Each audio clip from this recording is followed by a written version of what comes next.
Pada video kali ini saya akan kembali lagi membacakan suatu kisah misteri nih, yang kali ini berjudul Pelet Darah Haid. Cerita kali ini ditulis oleh N. Laila.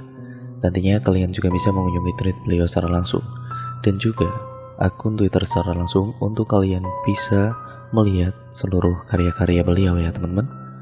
Nah, untuk kisah kali ini kita langsung saja yuk menuju ke ceritanya. Oh ya, sedikit ada perubahan jadwal upload dari channel ini. Channel ini akan upload di pagi jam 8 pagi dan juga di malam hari jam 7 malam. Jadi 2 kali ya teman-teman, tidak seperti biasanya yang 3 kali. Namun ceritanya akan sedikit saya buat panjang untuk kalian semua. Yuk daripada kita lama-lama juga untuk kisah kali ini, kita langsung saja menuju ke ceritanya. Perhatikan baik-baik karena ceritanya akan segera saya mulai.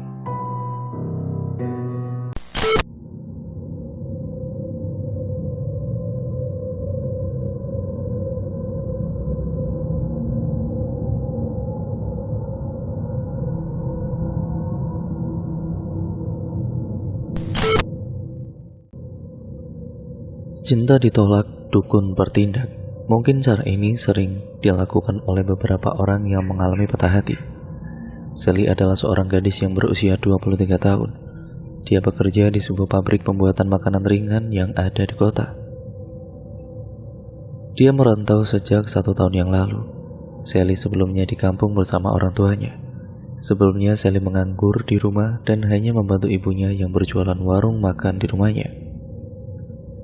Saat itu Sally sudah berpacaran dengan Raka. Raka ini pacarnya Sally dari desa lain di kampungnya. Sally dan Raya bersahabat sejak kecil di kampungnya. Kala itu Sally merantau ke kota bersama dengan Raya. Akan tetapi Raya tidak ngekos dengan Sally karena memang tempat kerja mereka berbeda. Beberapa bulan kemudian Raka menghampiri Sally ke kota. Katanya sih mau mencari kerja di kota. Raka ngekos dengan Sally karena Raka pengangguran dan tidak punya uang untuk ngekos sendiri. Raka tinggal di kampung bersama dengan ibunya dan juga kakaknya. Ayahnya Raka sudah meninggal sejak 2 tahun yang lalu. Sudah mencari pekerjaan kesana kemari, namun Raka belum pernah mendapatkan panggilan kerja waktu di kampung. Maka dari itu Raka memutuskan untuk menyusul Sally ke kota. Singkat ceritanya, hari ini Raka pertama kalinya untuk mencari pekerjaan di kota. Raka dan Sally bangun lebih awal karena mereka berdua bersiap-siap untuk kegiatannya masing-masing. Raka mempersiapkan berkas lamaran untuk mendapatkan pekerjaan ataupun ya untuk sekedar mendaftar pekerjaan dulu. Sedangkan Sally bersiap-siap untuk berangkat kerja. Sebelum berangkat, mereka terlebih dahulu sarapan yang sebelumnya dibeli Sally di tetangga samping kosnya. Sally dan Raka sudah menjalin hubungan selama kurang lebih 1 tahun. Dulu waktu sekolah, Raka selalu bersikeras untuk mendapatkan hatinya Sally. Namun Sally selalu menolak Raka dan menghindari Raka, karena Sally tahu Raka itu dulu di sekolahnya terkenal playboy, atau selalu kontak-ganti cewek. Mereka berdua kebetulan satu sekolahan. Kadang saat pulang sekolah, Raka sudah menunggu Sally di depan sekolah untuk pulang bersama. Tetapi Sally selalu menghindari Raka. Itu semua tidak membuat Raka menyerah. Dia mencari cara lain dengan meminta bantuan kepada Raya untuk bisa lebih dekat dengan Sally. Hingga Raya pun membantu Raka untuk mendapatkan hatinya Sally. Meskipun sudah lulus sekolah, tapi tidak mengurungkan niatnya Raka untuk mendapatkan Sally. Kemudian beberapa tahun kemudian Raya membantu Raka untuk mendapatkan hatinya Sally. Akhirnya tidak sia-sia, Sally mau membukakan hatinya untuk Raka. Dan pada akhirnya mereka menjalin hubungan saat setelah lulus sekolah. Tepatnya sudah kurang lebih 4 tahun mereka lulus dari sekolah. Saat itu Raka sudah pernah bekerja selama 1 tahun karena sistem perusahaan dia bekerja itu adalah sistem kontrak. Sedangkan Sally selama lulus sekolah dia belum mendapatkan pekerjaan. Hingga akhirnya sekarang baru mendapatkan pekerjaan lagi. Setelah selesai sarapan, Sally dan Raka bersiap-siap untuk segera berangkat karena takut terlambat. mereka berdua berboncengan berangkat dengan menggunakan motornya Sally yang dibawa dari kampung. Karena tempat kerjanya Sally jaraknya lumayan jauh dari kosannya. Sebelum pergi ke perusahaan yang akan didatangi oleh Raka, dia mengantar Sally terlebih dahulu ke pabriknya. Jalanan kota setiap harinya selalu macet dengan polusi kendaraan yang tercemar di pagi hari.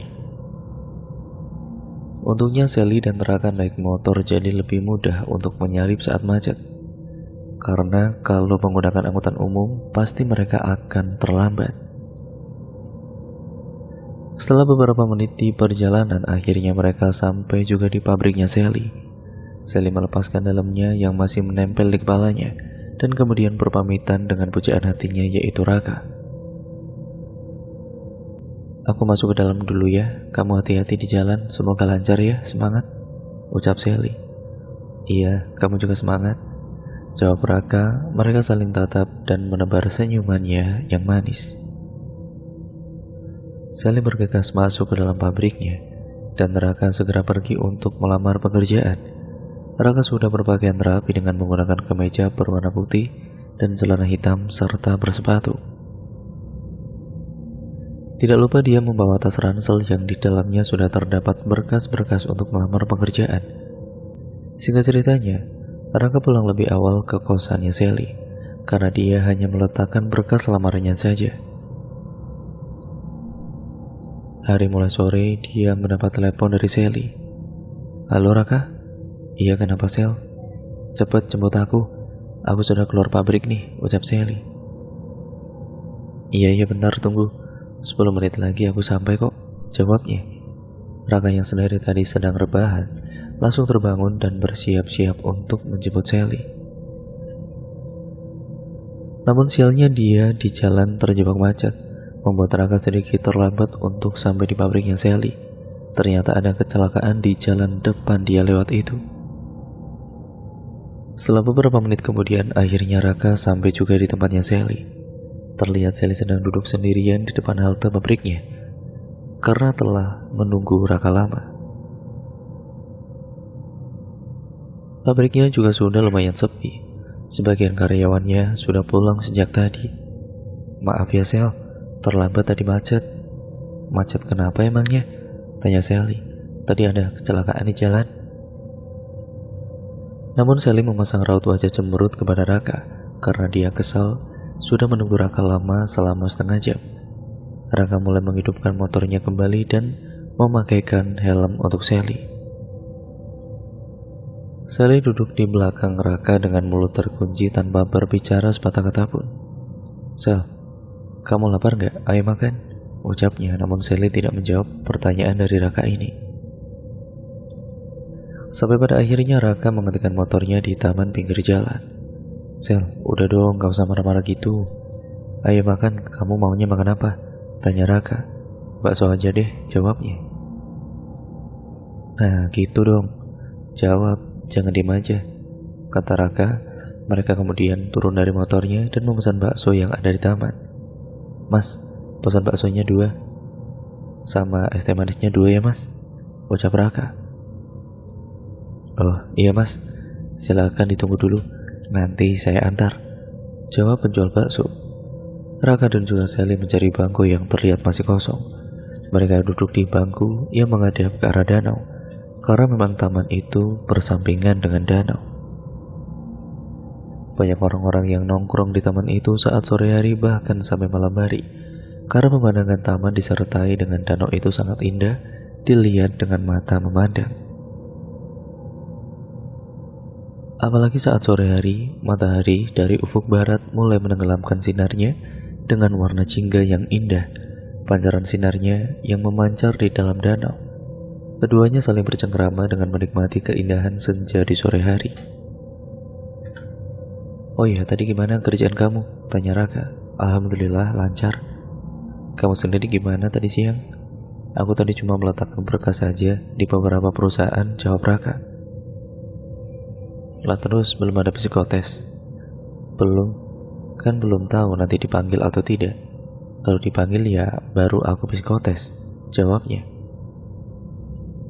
Beberapa saat kemudian akhirnya bakso pesanan mereka datang dan masih mengumpulkan asap. "Silakan, Mas, Mbak," ucap penjual bakso itu. "Ah, iya, terima kasih ya, Mas," jawab Sally. Keduanya menyantap semangkuk bakso dengan nikmat. Hari mulai petang, suara azan maghrib pun mulai bergema di seluruh musola dan masjid. Mereka berdua masih tetap stay di taman itu padahal belum mandi. Setelah maghrib mereka baru berniat untuk pulang. "Ayo pulang, Rak. Aku udah kebetan nih, pengen mandi," ucap Sally. Raka dan Sally membayar baksonya terlebih dahulu dan kemudian baru pulang. Sesamanya di kosan, Sally langsung pergi ke kamar mandi untuk mandi. Karena tubuhnya sudah lengket setelah seharian bekerja. Sedangkan Raka dia sudah mandi tadi sore sebelum dia menjemput Sally. Raka kemudian merebahkan tubuhnya di kasur dengan memainkan ponselnya. Hari mulai malam mereka berdua menonton televisi bersama di dalam kosan. Saat sedang menonton televisi terdengar ada suara mengetuk pintu. Sally yang pertama kali membukakan pintu kosnya. Namun saat pintunya dibuka ternyata tidak ada siapa-siapa di depan kosnya. Dia mencium ada bau anjir darah dan bau kemenyan di depan kosnya, membuat tubuhnya Sally seketika merinding, apalagi malam ini malam Jumat Kliwon. Sally sudah celingukan mencari kesana kemari, akan tetapi tidak ada siapapun. Depan kosannya benar-benar sepi, apalagi depan kosnya itu adalah sebuah makam. Karena takut, Sally menutup kembali pintunya dan menguncinya dengan rapat. Dia kemudian kembali lagi masuk ke dalam untuk menonton televisi yang menyiarkan hiburan. "Siapa, Sel?" tanya Raka. "Gak ada siapa-siapa kok. Padahal tadi ada yang ketuk pintu. Kamu dengar sendiri kan tadi?" "Ih, serem ya." "Ya udahlah, kita tidur aja, aku takut," jawab Raka. Mereka berdua kemudian tidur. Di kosannya ini terdapat 2 kamar dan ruang tamu, serta dapur dengan kamar mandi. Kosannya berbentuknya seperti rumah karena terdapat 2 kamar. Sally tidur di kamar pertama dari ruang tamu, sedangkan Raka tidur di kamar yang kedua. Raka mematikan televisinya dan kemudian masuk ke dalam kamar untuk segera tidur. Saat Sally merebahkan tubuhnya di kasur, tiba-tiba, brak! Pintu jendelanya tertutup dengan sendirinya dengan sangat keras. Jendelanya memang saat itu belum ditutup. Dengan malas Sally bangun dari kasurnya dan menghampiri ke arah jendela untuk menutup kembali jendelanya, padahal sedari tadi Sally tidak merasakan ada angin kencang. Mengingat malam Jumat Kliwon, Sally kembali takut dan merinding. Dia segera menutup jendelanya kembali dan balik ke kasurnya. Sally menenggelamkan tubuhnya di balik selimutnya.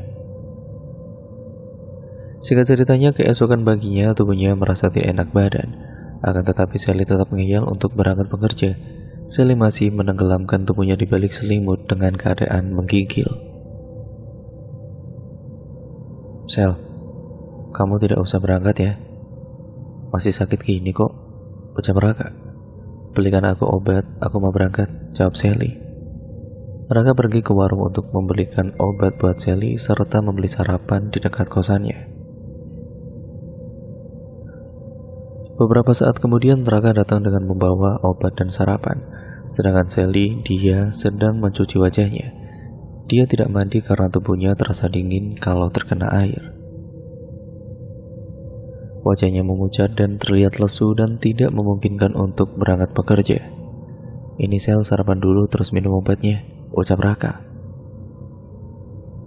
Sally sudah rapi menggunakan seragam kerjanya, lalu sarapan sedikit dan juga minum obat. "Kamu yakin mau tetap berangkat, Sel? Kalau kamu gak kuat jangan dipaksa ya. Kamu izin istirahat, nanti hubungin aku," tanya Raka.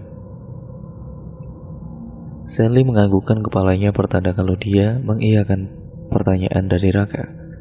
Sally diantar oleh Raka ke tempat kerjanya. Saat bekerja, Sally merasakan pusing yang teramat pada kepalanya, yang membuat dirinya jatuh ambruk saat bekerja. Teman-temannya pun ikut panik melihat Sally jatuh pingsan. Beberapa temannya itu pun ikut membantu membawa Sally ke klinik pabrik. Wajahnya sangat memucat dan terasa lemas tidak berdaya tubuhnya. Dia ditemani oleh partner kerjanya yang selalu bareng saat istirahat, namanya Dwi. Dia mengolesi minyak kayu putih pada hidungnya dan kepala bahkan lehernya. Beberapa menit kemudian akhirnya Sally tersadarkan dirinya. Karena melihat Sally tidak berdaya dan wajahnya memucat, akhirnya atasannya menyuruh Sally untuk pulang saja. Kau pulang saja ya Sel, gak apa-apa. Kalau sakit, ya tadinya gak usah berangkat, ucap atasannya. Sally pun menganggukkan kepalanya. Sebelumnya dia mengabari Raka terlebih dahulu untuk meminta dijemput. Raka pun cemas dengan keadaan Sally. Akhirnya dia datang ke pabriknya Sally untuk menjemputnya. Sally dipapa oleh Dwi dari klinik menuju ke depan pabriknya karena Raka sudah menjemputnya di luar pabrik. Sesamanya di depan pabrik, Raka langsung menghampiri Sally yang dipapa oleh Dwi. Sel, kamu pucat sekali Sel, ayo cepat kita ke dokter, ucap Raka. Sally dibantu oleh Raka menuju ke arah motornya Raka yang terparkir di depan gerbang. Dia duduk di belakang jok motornya dengan memeluk Raka erat karena takut jatuh. Raka mengendarai motornya menuju ke rumah sakit yang terdekat dari tempat kerjanya Sally. Sesamanya di rumah sakit, Sally diperiksa oleh dokter dengan menggunakan alat stetoskop pada dadanya dan perutnya. Setelah selesai diperiksa, kata dokter, Sally menderita sakit tipes. Sally juga diminta oleh dokter untuk dirawat inap saja di rumah sakit. Namun karena keadaan biaya yang tidak memungkinkan, terpaksa Sally tidak dirawat di rumah sakit. Sally hanya diberikan obat saja. Sesampainya di kosan, Sally langsung istirahat di dalam kamarnya. Sally mengabari kedua orang tuanya kalau dia sedang sakit. Malam harinya, sahabatnya bernama Raya itu datang ke kosan Sally untuk menjenguk Sally. Assalamualaikum, ucap Raya. Waalaikumsalam. Masuk saja Raya, jawab Raka. Raya masuk ke dalam kamarnya Sally dengan membawa beberapa buah-buahan untuk Sally. Ini Sel buat kamu cepat sembuh ya, ucap Raya. Repot-repot segala Ray, kamu itu? Iya makasih ya, jawabnya. Raya duduk di sampingnya Sally dengan sebuah kursi hias yang ada di kamarnya. Kamu kenapa Sel? Tanya Raya. Tipes Ray, kamu kok tahu kalau aku sakit? Cepat sembuh ya. Iya tadi dikasih tahu Raka tadi siang, jawabnya. Mendengar jawaban Raya, Sally cukup kaget karena sejak kapan Raka punya nomor HP-nya Raya. Sedangkan Raya sudah mengganti nomor HP-nya, dan yang Sally tahu, Raka tidak punya nomor HP-nya sejak saat Raka dan Sally menjalin hubungan. Namun Sally tidak berpikir macam-macam kepada sahabatnya dan kekasihnya itu. Beberapa hari kemudian sakitnya Sally tidak kunjung sembuh, sampai pada akhirnya kedua orang tuanya Sally ini datang ke kosannya Sally untuk menjemput Sally. Assalamualaikum. Waalaikumsalam. Pak, Bu. Raka menjabat tangan kedua orang tuanya Sally yang baru saja datang dari kampung. Sally, mana nak Raka? Tanya ibunya. Di kamar Bu, ayo masuk, jawab Raka. Kedua orang tuanya pun menuju ke kamar Sally. Terlihat Sally sedang terbaring di kasurnya dengan keadaan lunglai lemas tidak berdaya.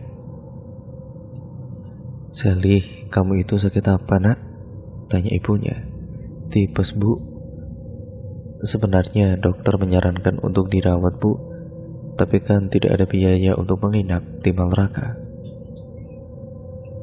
Ya Allah, kasihan sekali kamu nak. Kalau begitu kamu pulang kampung saja ya nak untuk dirawat di rumah sakit, ucap ibunya. Tapi kerjaan Sally gimana Bu? Tanya Sally. Sudah, tidak usah pikirkan masalah pekerjaan dulu. Yang penting kamu cepat sembuh dulu, timbal bapak. Singkat ceritanya akhirnya Sally dibawa pulang oleh kedua orang tuanya ke kampung untuk dirawat di rumah sakit. Sedangkan Raka masih tetap ngekos di kosan Sally karena takut ada panggilan dadakan tentang lamaran kerjaannya. Saat Sally pulang kampung, Raka di kota diam-diam selalu dengan Raya. Memang kosannya Raya cukup dekat dengan Sally, bahkan berdampingan. Raya dan Sally meskipun kosannya berdampingan jarang ketemu satu sama lain karena mereka sibuk dengan pekerjaannya masing-masing. Akan tetapi selama ini ternyata Raka saling bertemu setiap sore dengan Raya. Karena Raya memang pulang kerja lebih awal dari Sally, jadi Raka selalu mampir ke kosan Raya tanpa sepengetahuan Sally. Bahkan Raka mendapatkan nomor HP-nya Raya kembali ya saat dia main ke kosannya Raya setiap hari. Sally dirawat di salah satu rumah sakit yang ada di kampungnya. Sudah sekitar seminggu dia dirawat di rumah sakit, namun Sally belum kunjung sembuh juga. Itu membuat kedua orang tuanya cemas dan khawatir dengan keadaan Sally. Sedangkan selama ini Sally tidak mau makan sehingga membuat tubuhnya semakin kurus. Omnya yang menjenguk Sally bisa merasakan ada kejanggalan pada tubuhnya Sally. Memang omnya memiliki indera keenam dan bisa melihat sosok-sosok yang tidak kasat mata. "Mas, anakmu itu ketempelan setan," ucap Om Rio kepada kakaknya. Kakaknya yang dimaksud ini adalah bapaknya Sally. "Maksudnya bagaimana?" tanya bapak. "Ada sosok genderuwo yang menyukai tubuhnya Sally, sehingga dia menempel pada tubuh Sally," ucap Om Rio. "Ah, yang benar kamu," jawab bapak yang tidak percaya. Ternyata yang membuat Sally sakit adalah sosok genderuwo yang suka dengannya. Sosok genderuwo itu menghasut Sally untuk tidak makan, tidak sholat, sehingga kondisi tubuhnya melemah dan jatuh sakit. Genderuwo itu datang saat waktu malam Jumat Kliwon yang mengganggu ke dalam kosannya Sally, yang membuat keesokan harinya Sally demam. Genderuwo itu sudah menempel di tubuhnya Sally selama berbulan-bulan saat Sally tinggal di kosan itu. Dia berasal dari makam depan kosannya. "Terus gimana cara mengusirnya?" tanya bapak. Om Rio tidak menjawab pertanyaan bapak. Dia langsung mempersiapkan dirinya untuk duduk di samping ranjang tidurnya Sally. Om Rio mulai membacakan ayat-ayat untuk mendoakan Sally dan mengusir genderuwo itu.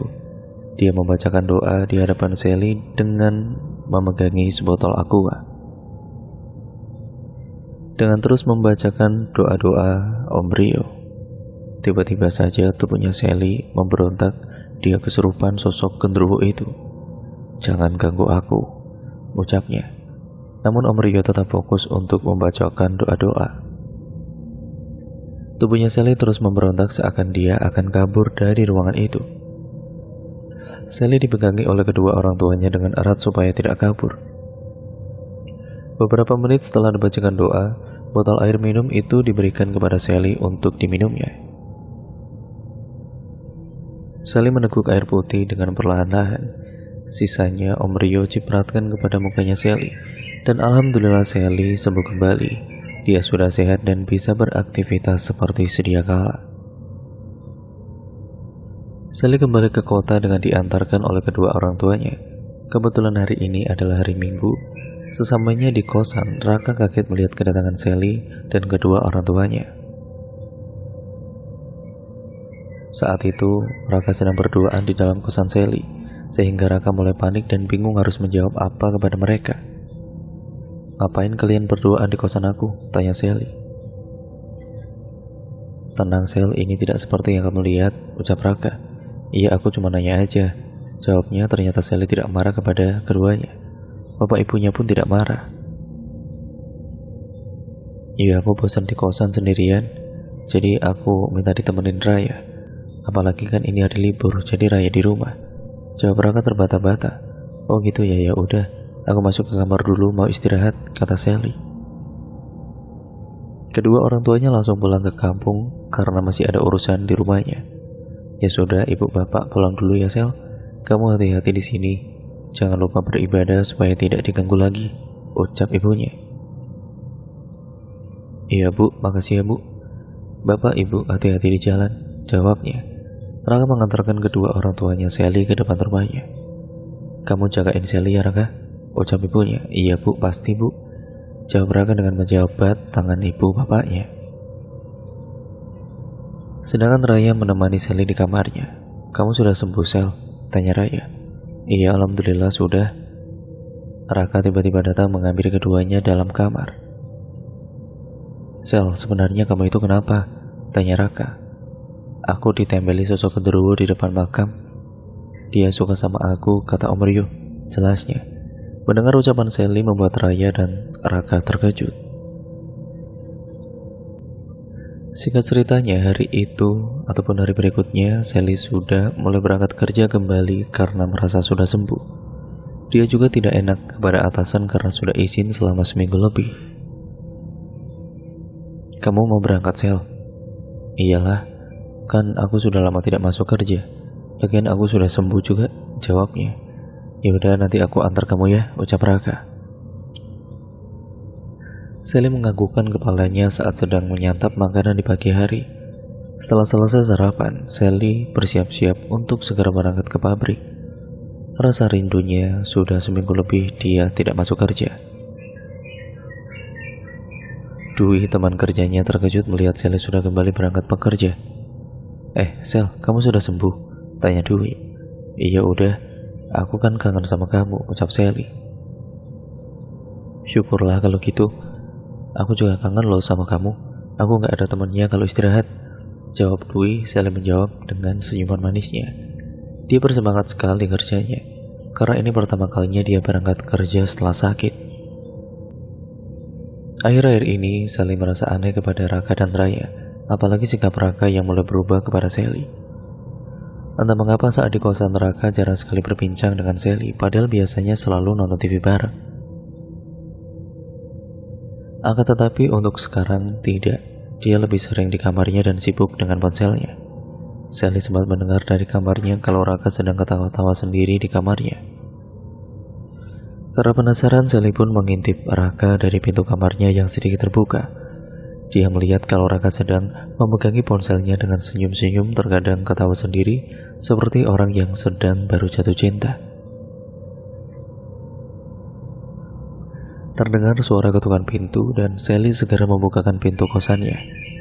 Raya, ada apa malam-malam gini tumben kesini?" tanya Sally. "Iya, aku gak bisa tidur jadi kesini, gak apa-apa kan?" ucap Raya. "Ya gak apa-apa, ayo masuk," jawab Sally. Raka yang mendengar ada kedatangan Raya langsung keluar. Raya," ucapnya dengan senyuman kepada Raya. Namun Sally tidak terlalu menghiraukan senyuman yang diberikan kepada Raya itu. Mereka bertiga menonton televisi bersama dan makan cemilan ringan yang ada di kosan. Pernah saat Raya akan mengambil cemilan, tidak disengaja tangannya Raka juga ikut mau mengambil cemilan yang akan diambil oleh Raya, sehingga dengan tidak sengaja tangan mereka berdua saling berpegangan. Ucap Sally. Keduanya pun terkejut lalu melepaskan pegangannya masing-masing. Suasananya pun menjadi canggung serta hening, karena mereka fokus sendiri-sendiri dengan ponsel televisinya jadi yang memandangi mereka. Sally sudah merasa ngantuk, dia pun izin untuk masuk ke dalam kamar terlebih dahulu. "Aku masuk ke kamar dulu ya, udah ngantuk. Nanti kamu tidur aja di kamarku ya, Ray," ucap Sally. Ray mengangguk mendengar ucapan Sally. Sally langsung masuk ke dalam kamar dan membaringkan tubuhnya di atas kasur, sedangkan Raya dan Raka sedang berduaan di depan televisi. "Rak, nanti kalau Sally tahu hubungan kita gimana?" tanya Raya. "Udah gak bakalan tahu, kamu tenang aja," jawab Raka. Ternyata mereka berdua telah menjalin hubungan sudah lama dan tanpa sepengetahuan Sally. Malam sudah larut, keduanya pun mulai mengantuk. Raya masuk ke dalam kamarnya Sally, sedangkan Raka masuk ke dalam kamarnya sendiri. Singkat ceritanya, Sally mendapati ponselnya Raka di ruang televisi saat Raka sedang mandi. Dia melihat ada pesan masuk dari Raya. Sally menengkupkan tangannya kepada mulutnya seakan tidak percaya dengan apa yang dia lihat. Raya memanggil kata sayang kepada Raka. Tiba-tiba saja Raka sudah selesai mandi, padahal Sally belum sempat membaca pesan dari Raya itu seluruhnya. Karena keburu Raka datang menghampiri dirinya, namun Sally masih berpikir positif tentang sahabat dan kekasihnya itu. Sally berpikir mungkin mereka memanggil kata sayang itu sebagai sahabat, karena mereka bertiga ini menjadi persahabatan saat Sally berpacaran dengan Raka dan Raya yang mencomblangi keduanya. "Sel, kamu gak kerja?" tanya Raka. "Kamu ini gimana sih? Ini kan hari Minggu," jawabnya. "Oh iya, lupa," jawabnya dengan singkat. "Kamu mau kemana pagi-pagi gini udah mandi?" tanya Sally. Iya, aku mau izin sama kamu, boleh nggak? Ucapnya. Izin apa, Raka? Tanyanya. Jadi Raya semalam minta aku untuk antar dia ke rumah temannya. Kan dia tidak ada motor. Jadi aku pinjam pakai motor kamu, boleh nggak? Tanyanya. Oh gitu, ya udah nggak apa-apa. Tapi kenapa dia nggak minta antar sama aku? Biasanya juga sama aku, jawab Sally. Kan kamu baru sembuh, jadi dia juga takut kalau kamu nanti kecapean, terus sakit lagi gimana? Ucap Raka. Entah kenapa Sally pun mempercayai Raka begitu saja untuk pergi dengan Raya pada kala itu. Sekitaran pukul 8 pagi, Raka langsung menjemput ke kosannya Raya. Padahal Raka telah berbohong kepada Sally. Sebenarnya dia tidak mengantarkan Raya ke rumah temannya, tapi mereka berdua mau ketemuan di taman kota yang lokasinya cukup jauh dari kosan. Sesamanya di taman, mereka duduk di panggung yang menghadap ke arah jalan. Tiba-tiba ada abang penjual es krim lewat depan taman mereka duduk. Rak, ada es krim, ucap Raya. Kenapa? Kamu mau es krim? Tanya Raka. Raya mengangguk mau. Raka pun menghentikan abang penjual es krim itu. Raka membeli es krim yang berbentuk kerucut warna coklat 2. Ini es krimnya, Ray, ucap Raka. Makasih ya, Raka, jawabnya dengan senyuman. Singkat ceritanya, Sally yang waktu itu sehabis pulang bekerja dari pabrik, dia mendapati pacarnya sedang berduaan dengan cewek lain di kosannya. Saat sampai di teras kosannya, dia melihat sebuah sandal yang dia kenali. Sandal siapa ini? Sepertinya aku kenal, ucapnya dalam hati. Terlihat pintu depan kosannya tertutup rapat, namun ada sandalnya Raka dan sandal yang dia kenal. Karena penasaran, Sally langsung masuk ke dalam. Saat memasuki kosannya, dia mendengar ada suara seperti orang sedang melakukan hubungan. Pikirannya sudah kemana-mana, bahkan jantungnya terasa berdebar sangat kencang. Suara itu terdengar dari dalam kamarnya Raka. Sally pun mendobrak pintu itu dengan keras. Dan brak! Tidak terasa tangisannya Sally pecah saat melihat kekasihnya tidur bersama dengan sahabatnya. Astagfirullah, apa yang kalian lakukan? Teriaknya dengan mulut bergetar. Sally, aku bisa jelasin, ucap Raka terbata-bata. Sally yang tidak kuasa melihat semua ini, dia langsung masuk ke dalam kamarnya dan menangis sekencang-kencangnya dengan ditutupi oleh bantal. Sedangkan Raka dan Raya bersiap untuk memakai pakaiannya kembali. Kemudian mereka mengetuk pintu. Sally, tolong bukain pintu, Sel, teriak Raka, namun Sally tidak menyaut apa yang dikatakan oleh Raka. Rak, kok Sally pulang lebih awal dari biasanya sih? Padahal kan biasanya dia pulang sore. Iya, aku juga kaget, jawab Raka. Memang tadi saat kerja, Sally merasakan pusing, dan dia pingsan, makanya dia diperbolehkan untuk pulang lebih awal. Dia juga sudah minta dijemput oleh Raka, namun Raka tidak menjawab pesan dari Sally. Ternyata selama ini mereka juga sudah sering tidur bareng, entah di kosan Raya ataupun di kosannya Sally. Mereka sering begitu. Melihat kejadian itu, Sally menghubungi ibunya. Dia ingin minta pindah kosan dan minta dicarikan kosan yang lebih dekat dengan pabrik tempatnya bekerja. Halo bu, ucap Sally dengan terbata-bata. Iya, Sel, ada apa nak? Tanya ibunya. Bu, cariin Sally kosan baru ya bu, ucapnya. Memangnya kenapa, Sel? Gak apa-apa bu, kalau ibu gak bisa ya Sally cari sendiri aja deh bu, jawabnya. Akhirnya Sally mencari kosan baru sendiri dengan menggunakan motornya. Sudah mencari kosan yang sesuai dengan keinginannya, akhirnya dia menentukan sebuah kosan yang berada dekat tempat kerjanya. Hari itu juga Sally memindahkan barang-barangnya yang ada di kosan lamanya ke kosan yang baru. Singkat ceritanya, Sally sudah menempati kosannya yang baru, sedangkan Raka, dia tinggal bersama dengan Raya di kosan Raya. Karena kosan yang ditempati Sally itu akan ditempati oleh saudara pemilik kosannya itu, apalagi Raka juga tidak bisa untuk membayar kosannya sendiri, karena kan dia masih menganggur. Jadi dia ikut dengan Raya yang menjadi kekasihnya sekarang. Sally benar-benar tidak menyangka dengan apa yang telah dilakukan oleh sahabat dan kekasihnya itu. Dadanya terasa sesak jika mengingat semua kejadian itu. Sangat sakit bagaikan tersayat-sayat. Ternyata sekarang Sally ngekos dekat dengan kosan Dwi. Jadi Sally punya teman untuk curhat, dan kalau ada apa-apa ada temannya. Sekarang Sally jadi lebih sering murung di kamarnya dan melamun. Apalagi kalau berangkat bekerja hawanya malas untuk berangkat. Di kerjaan juga Sally lebih sering melamun, hingga ditegur oleh atasan saat libur kerja itu. Sally nongkrong di kafe favoritnya yang berada dekat dengan pabriknya. Dia pergi ke kafe itu sendirian karena ingin menenangkan dirinya yang sedang kabut itu. Dia memesan segelas jus jeruk kesukaannya dan cemilan ringan seperti kentang goreng. Meskipun berada dalam keramaian, namun Sally merasakan kalau dirinya ini hanya hampa dan sepi. Sally di kafe itu sedang melamun dan tiba-tiba ada seseorang yang datang mengagetkannya. Sally, ucapnya dengan menepuk pundak Sally. Siapa ya? Tanya Sally yang masih belum bisa mengingat. Masa kamu lupa sih sama aku? Coba perhatikan baik-baik, jawabnya. Lina ya benar, ucap Sally. Iya Sel, aku Lina. Ya ampun Lina, aku pangling sama kamu.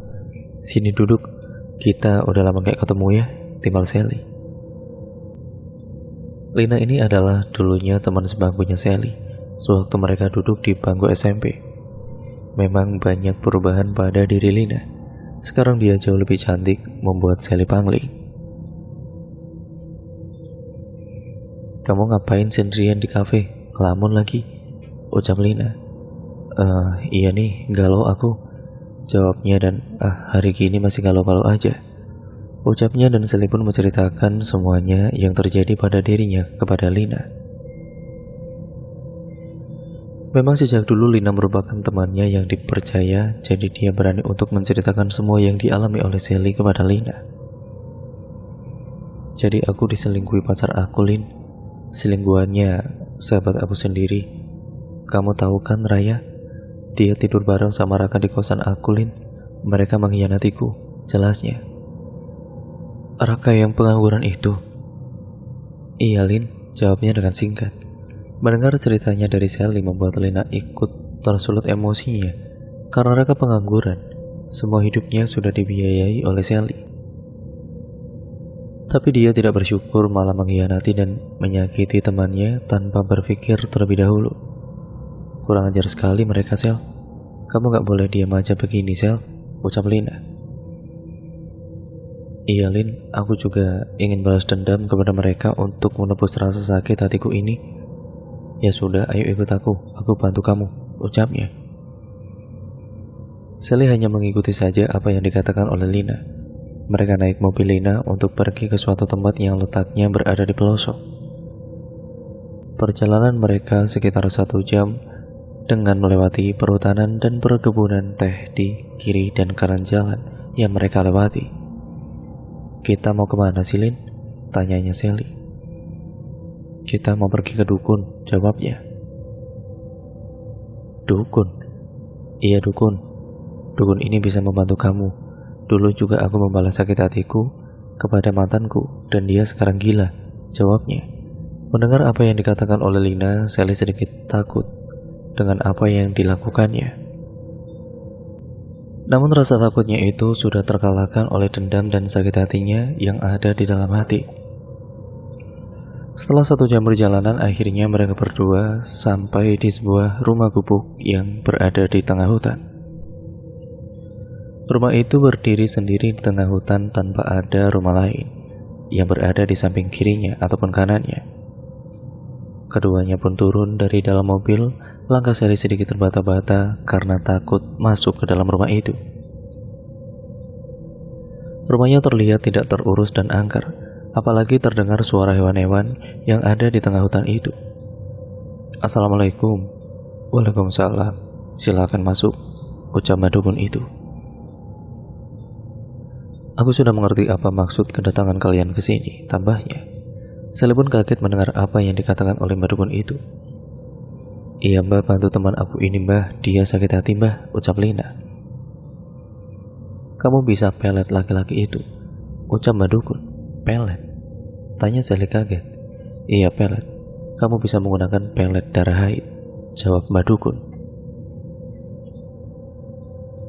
Mendengar pelet darah haid membuat Sally merasa jijik, karena masa iya ada pelet dengan menggunakan darah haid. Bagaimana caranya mbah? Tanya Sally yang penasaran. Kamu ajak ngobrol laki-laki itu, lalu kamu buatkan kopi hitam. Kemudian kopi hitam itu kamu campur dengan tetes darah haid ke dalam gelas kopi hitam itu, ucap madukun.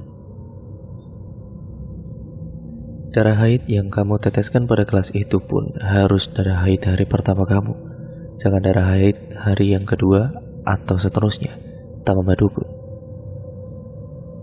Sally mendengarkan semua apa yang dikatakan oleh madukun. Dia mengangguk bertanda bahwa dia mengerti. Kemudian madukun memberikan secari kertas yang bertuliskan mantra. Bawa kertas ini dan bacakan saat kamu sedang mengaduk kopi hitam itu, ucap madukun. Baik mbah, akan saya lakukan kalau saya datang bulan nanti, ucap Sally. Lalu bagaimana dengan sahabat saya itu mbah? Saya juga ingin balas dendam kepadanya, tanya Sally. Kamu ada foto sahabat kamu itu? Tanya madukun. Kebetulan Sally mempunyai foto bersama dengan Raya di dalam dompetnya. Ini mbah, ada, ucap Sally. Madukun merapalkan mantranya di depan kemenyan yang sudah dibakar.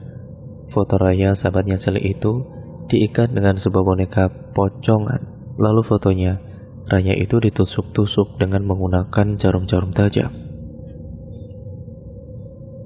Tiba-tiba ada hembusan angin kencang masuk ke dalam ruangan itu, membuat Sally dan Lina tubuhnya merinding.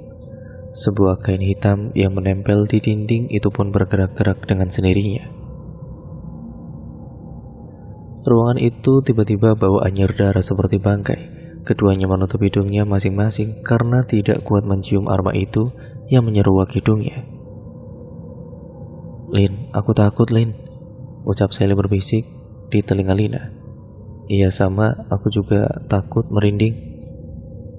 Begitulah jawab Lina, dan beberapa menit kemudian madukun mulai membuka kedua matanya kembali dan menyelesaikan ritualnya. Bawa boneka ini dan kamu kubur di depan rumah, ucap madukun. Sally menerima boneka pocongan itu dengan tangan yang gemetaran. Setelah selesai, Sally dan juga Lina membayar mahar kepada madukun. Tanpa berbicara sepatah kata pun, mereka bergegas keluar dan pergi dari tempat itu. Sesampainya di kosan, Sally dibantu oleh Lina untuk menguburkan boneka pocongan itu di depan kosannya. Hari-hari berlalu, Sally mendapat kabar dari teman tetangga kosnya dulu kalau Raya sedang sakit parah dengan keadaan wajahnya yang berjerawat nanah. Perutnya membusung seperti orang hamil dan matanya pun juga melotot.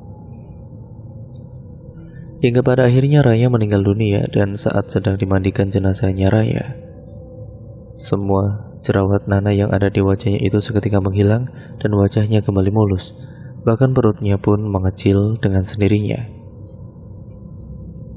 Saat itu Sally bertasia ke kosannya Raya dengan ditemani oleh Lina. Di sana terdapat mantan kekasihnya Sally, yaitu Raka, namun tidak terdapat raut kesedihan pada wajahnya Raka. Setelah jenazahnya Raya dimandikan dan disolatkan, Sally ikut mengantarkan jenazah Raya ke tempat peristirahatannya yang terakhir, ke pemakaman yang ada di depan kosannya, dengan beberapa tetangga sekitar dan teman-teman serta orang tuanya yang datang. Singkat ceritanya, di mana hari pertama Sally haid, dia menelpon Raka dan menyuruhnya untuk datang ke kosannya yang baru. Halo Rak, ucap Sally. Iya halo. Kenapa? Ada apa Sel? Tanya Raka. Kamu bisa datang ke kosan aku kan? Yang baru? Bisa nggak? Aku kangen sama kamu. Alasan Sally. Bisa-bisa Sel, dengan senang hati. Kamu serok ya tempat kosan kamu yang baru, ucap Raka dengan bersemangat. Raka saat ini tinggal di kosannya Raya. Dia menghabiskan kontrak kosannya Raya yang 1 bulan lagi habis. Sesaat kemudian akhirnya Raka sampai juga di tempat kosannya Sally yang baru. Sel, ucapnya. Iya, sini masuk. Silakan duduk dulu, ucap Sally dengan sangat lembut. Iya Sel, makasih. Kamu udah maafin aku kan Sel? Tanya Raka. Sally hanya bisa tersenyum kecut kepada Raka. Sebenarnya dia sangat malas untuk menatap Raka kembali. Namun ini demi rencana yang ditunggu, dia berpura-pura baik kepada Raka. Ya sudahlah, yang lalu biarlah berlalu. Jangan kamu bahas lagi, ucap Sally. Oh iya, aku bikinin minum dulu ya. Aku bikinin kopi kesukaan kamu, mau? Gulanya 2 sendok kan seperti biasa, kata Sally. Raka benar-benar sumringah dengan perlakuan Sally kepadanya. Setelah berbulan-bulan dia tidak pernah bertemu dengan Sally. Sally masuk ke dalam untuk membuatkan secangkir kopi hitam dengan takaran gula 2 sendok. Lalu dia memeraskan darah haidnya dari pembalut ke dalam kopi hitam itu dan mengaduknya dengan membacakan mantra yang waktu itu sudah diberikan oleh Badukun. Dengan khusyuk Sally merapalkan mantra dan mengaduk kopinya. Sesaat kemudian Sally datang ke ruang tamu dengan membawa secangkir kopi hitam dan senyumannya kepada Raka. Ini silakan diminum kopinya Rak, ucap Sally. Makasih ya Sel, kamu baik banget, jawabnya Raka menyeruput kopinya dengan perlahan-lahan karena kopi yang dibikin oleh Sally itu masih mengumpulkan asap. Gimana, enak gak kopi buatan aku? Tanya Sally. Enak dong, manisnya juga pas, jawab Raka. Singkat ceritanya Raka selalu datang ke kosannya Sally. Bahkan dia juga selalu mau melakukan apa saja yang diperintahkan oleh Sally. Bahkan saat Raka disuruh bekerja oleh Sally, dia pun mau. Beberapa bulan kemudian Sally memutuskan untuk pulang ke kampung dan keluar dari kerjaannya yang di kota. Dia pulang kampung ke rumah kedua orang tuanya karena dia izin mau ikut kerja dengan Lina di Kalimantan. Saat pulang kampung juga Sally menceritakan semua yang dialaminya kepada kedua orang tuanya. Bu, Pak, Sally mau kerja ikut Lina ke Kalimantan, boleh nggak? Kalau itu keinginan kamu, ya ibu bapak tidak melarang kamu asal itu yang terbaik buat kamu. Iya Sel, ibu juga izinin kamu kok, jawab ibu. Akhirnya kedua orang tuanya mengizinkan Sally untuk pergi ikut kerja ke Kalimantan dengan temannya yaitu Lina. Makasih ya bu, bapak ibu sudah mau ngertiin keadaan aku, ucap Sally. Sally ini anak sematawayang, jadi apa yang diinginkan oleh Sally selalu dituruti oleh kedua orang tuanya. Sedangkan Raka mencari Sally ke sana kemari, sampai akhirnya Raka ikut pulang kampung ke rumah ibu dan kakaknya. Dia seperti orang gila, setiap di depan rumahnya dia selalu mengganggu perempuan yang seusia dengan Sally yang lewat, dan dia mengejar perempuan itu, membuat perempuan yang dikejar itu takut, karena yang ada di bayangan matanya Raka itu, perempuan itu adalah sosok Sally. Sampai ibu dan kakaknya malu melihat keadaan Raka, bahkan dia sampai ingin bunuh diri. Pernah saat itu Raka membentak ibunya dengan kata-kata kasar membuat hati ibunya sakit dan meneteskan air matanya. Kakaknya pun yang mendengar bentakan Raka kepada ibunya, dia menampar Raka dengan kerasnya. Plak. Sudah cukup, kalian jangan bertengkar, ucap ibunya Raka. Ibu dan kakaknya sudah membawanya ke orang pintar, namun katanya Raka tidak bisa disembuhkan. Raka akhirnya dibawa ke rumah sakit jiwa karena kelakuannya sangat meresahkan saat di rumah. Sekarang Sally merasakan puas sekali karena rasa sakit hatinya telah terbalaskan. Sally selalu menghubungi orang tuanya untuk mencari tahu keadaannya Raka. Karena sebelum berangkat ke Kalimantan, Sally menitipkan pesan kepada orang tuanya untuk memantau perkembangan Raka. Hingga setahun kemudian Sally mendapat kabar kalau Raka sudah meninggal dunia. Dia meninggal karena berantem dengan pasien rumah sakit jiwa. Mereka saling pukul dengan menggunakan tongkat besi. Lawannya itu memukul kepala Raka dengan kuat, membuat Raka meninggal di tempat. Sedangkan Sally dia sampai sekarang belum menikah, bahkan susah untuk mencari pasangan. Bahkan semua laki-laki seperti malas jika memandang Sally. Orang tuanya juga sudah menjodoh-jodohkan Sally dengan anak beberapa teman bapak dan ibunya, namun semuanya menolak Sally. Semoga kita bisa mengambil hikmahnya dari kejadian ini. Kita belajar pelajaran untuk kita ya teman-teman. Kita terluka, kita ingin balas dendam. Kemudian kita menyadari bahwa sebenarnya kebahagiaan dan memaafkan orang adalah balas dendam yang terbaik.